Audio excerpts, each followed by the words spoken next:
There we go. Good morning, everyone. It's Katie from Without a Crystal Ball. I hope you're having a really great Wednesday. Is it Wednesday or is it Tuesday? I don't even know. It's Wednesday. All right, let's get started on a story in North Carolina. We haven't talked about Janelle in a few minutes.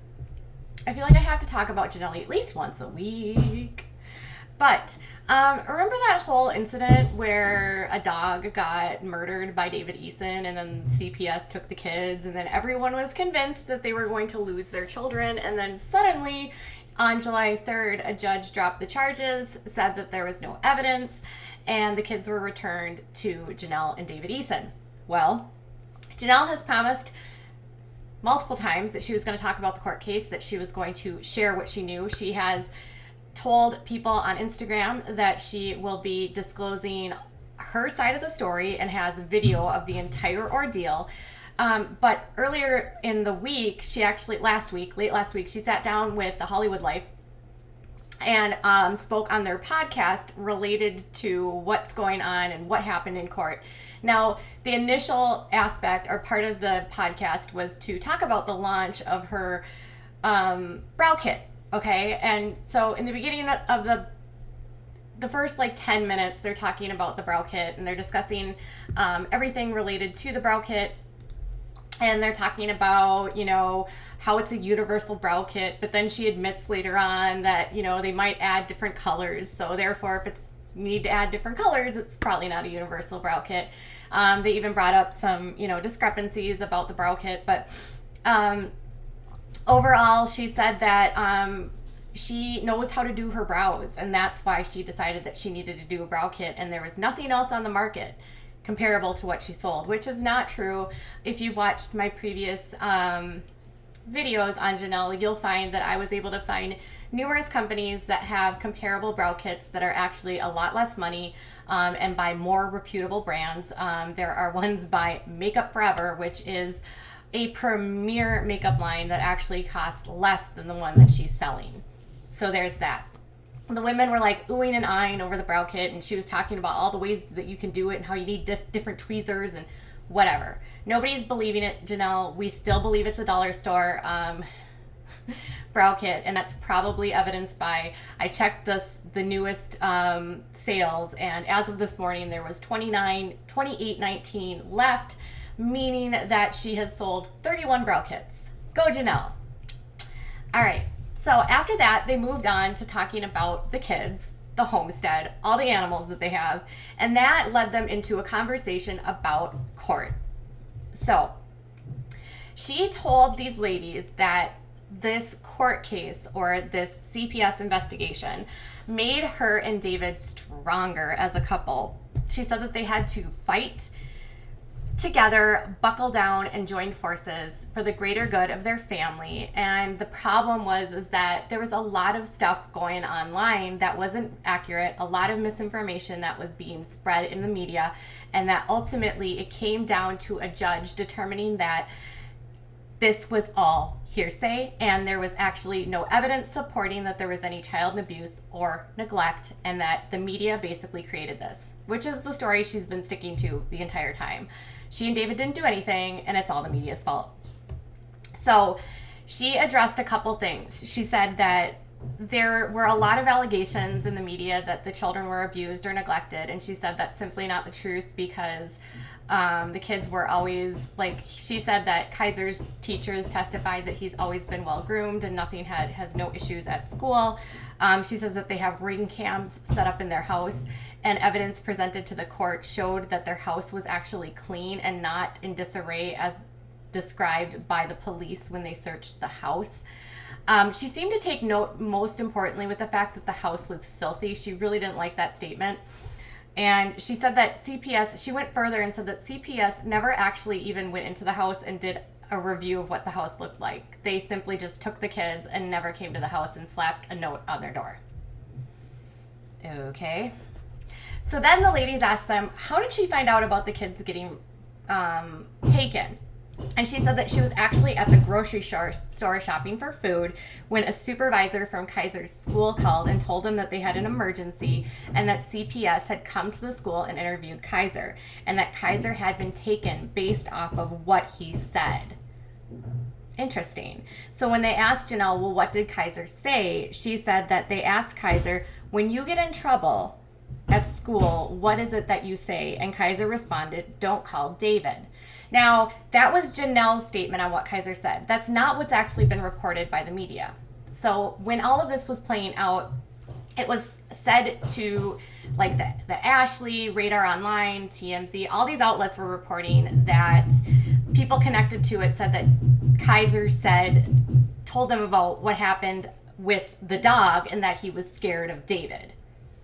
So who knows what he actually said, but Janelle's insistent that it was that don't call David, which would actually indicate maybe he doesn't want them to call David because he's scared of David. But I digress. She insists that the initial removal had nothing to do with the dogs, and then the judge found out about the dogs after the fact.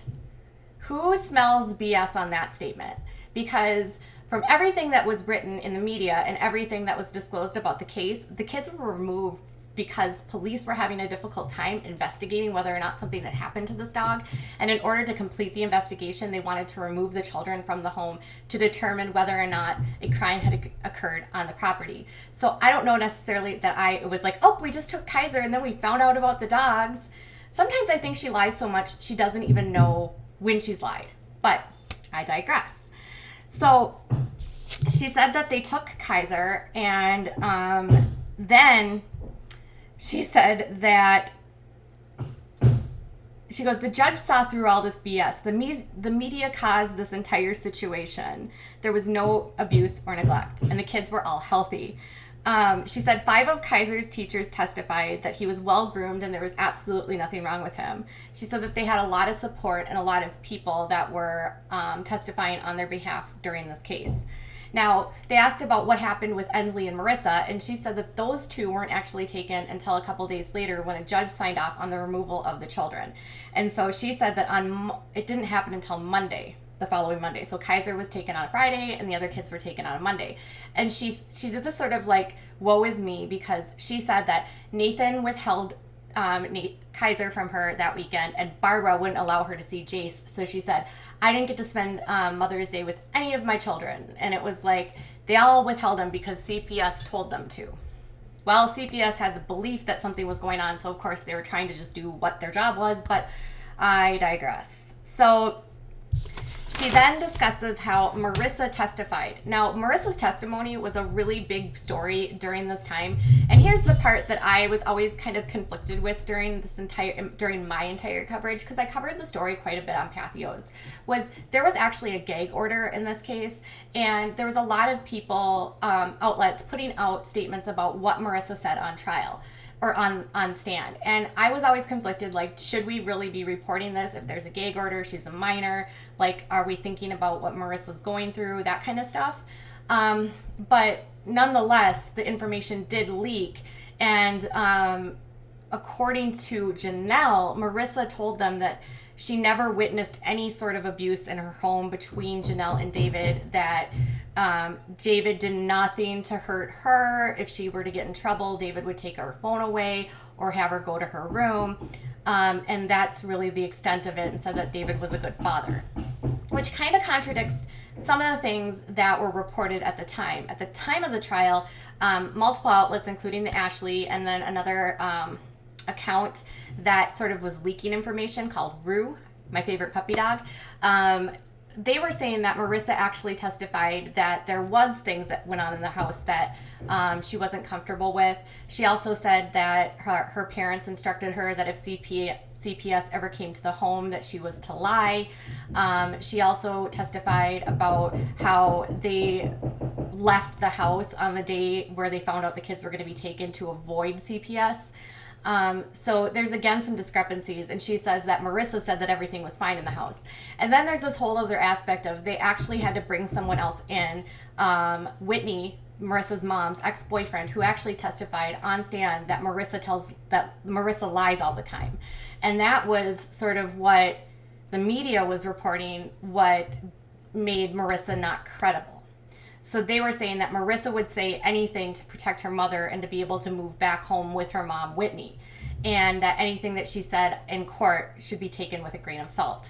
So a little bit of And then Janelle said, no, Marissa said the only problem she had with us is that we cuss too much.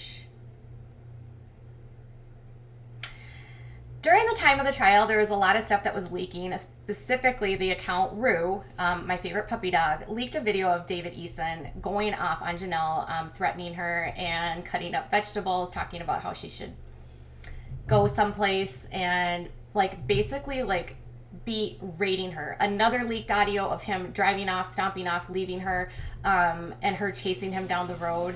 So, again, I think the picture that Janelle would like to paint during that time versus what was actually going on are quite different.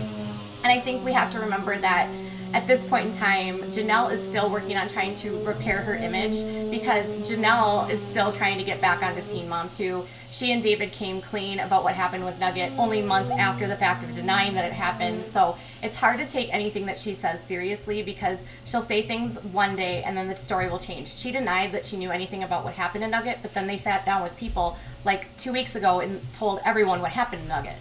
So clearly this is not a person that has a good track record with the truth.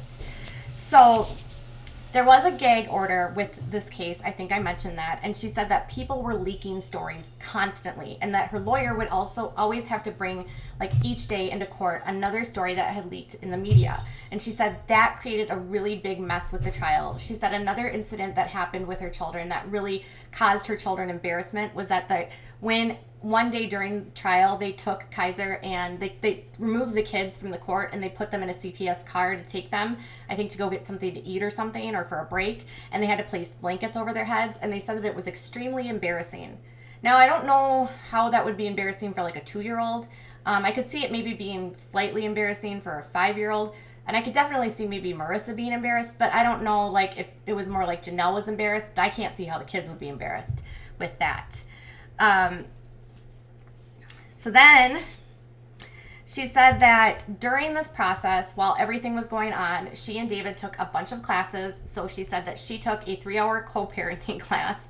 Woohoo! 1 3-hour co-parenting class where her and David learned about successful strategies and how to be more business-like when they're managing the custody of their other children. So she also has to work with her mother, Barbara Evans, and then they have to work with Whitney's grandmother who has custody, or Marissa's grandmother, who has Marissa every other weekend.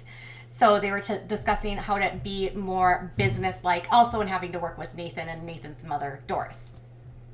She said that she took some classes related to DV, and then David took classes related to anger management. And this is the part where I still don't believe this, but she says that during his anger management classes, the person that instructed him said that she didn't believe that David was actually an angry person, but that David gets angry when people try to trigger him.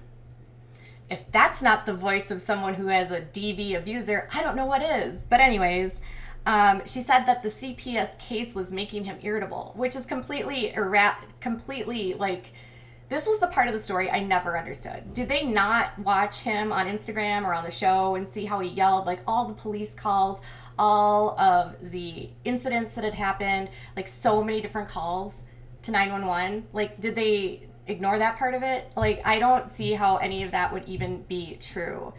So then she said that she went on to say that anything that was used, so on July 3rd, basically what happens is the judge turns everything over, and she says that the judge told them, the judge throws out the case, and then her lawyers told her that absolutely nothing that happened before July 3rd could ever be used against them ever again. So moving forward, if there were to be another case against them, it would have to happen now. It wouldn't have nothing that they've done previously, nothing that shows up on Teen Mom 2, nothing that happened before then is admissible in court anymore. And so she said she's very glad about that because there's a lot of people have a way of reporting stuff that she said on Teen Mom 2. Which then gets us to what's going on with Teen Mom 2. Well, she says that Barbara Evans is still in contact with production and has been a talent mom trying to figure out what's going on with Janelle moving forward. So according to Janelle, they told her that they weren't using Janelle just for this season and that when Janelle spoke to them, they told her no doors have been closed, and production said it's still open on whether or not she will return. Well, I was like, maybe. Janelle has been removed from the MTV website. She's no longer listed as a cast member.